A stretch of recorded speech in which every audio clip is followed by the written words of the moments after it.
Sejarah biasanya mencatat nama-nama besar lewat darah dan api. Tapi ada beberapa nama yang justru diukir dengan kebijaksanaan dan belas kasihan. Di jantung Mesopotamia kuno, tepatnya di kota Takrit, fajar baru mulai menyingsing pada abad ke-12.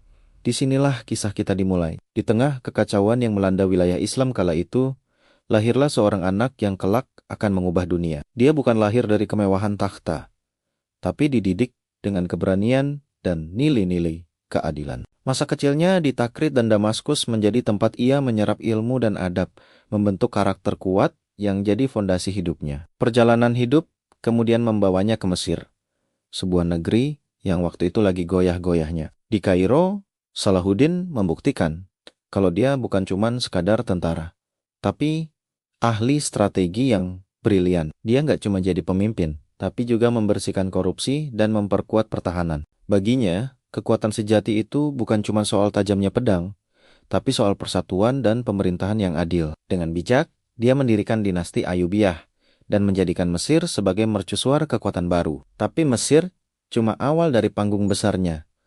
Salahuddin punya mimpi yang lebih luas, yaitu persatuan. Dia nggak menyerang kerajaan Islam lain buat sekadar berkuasa, tapi malah mengajak mereka bersatu dalam misi suci. Kampanye militernya di Suriah dan Mesopotamia.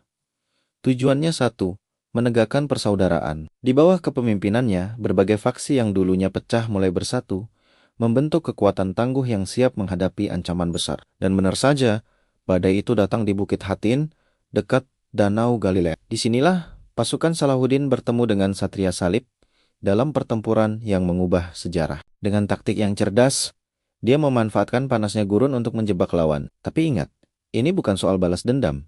Ini soal mengembalikan kehormatan. Kemenangan di Hatin membuka jalan menuju Yerusalem. Tahun 1187, Salahuddin memasuki kota suci Yerusalem sebagai pemenang. Tapi dunia terkejut karena nggak ada pembantaian di sana. Salahuddin justru menunjukkan sisi kemanusiaan yang luar biasa dengan membiarkan penduduk Kristen pergi dengan aman tanpa disakiti sedikit pun. Dia membuktikan kalau Islam adalah agama damai dan adil, bahkan di tengah kemenangan besar. Tentu saja, kemenangan ini memicu reaksi dari Eropa yang mengirimkan pasukan perang salib ketiga. Raja-raja besar seperti Richard, si hati singa, datang dengan armada kuat. Disinilah terjadi persaingan paling ikonik dalam sejarah. Meskipun saling berhadapan di medan perang, Salahuddin dan Richard justru punya rasa hormat yang tinggi satu sama lain. Pernah suatu ketika, Richard jatuh sakit, dan Salahuddin malah mengirimkan dokter serta buah-buahan segar untuk lawannya itu.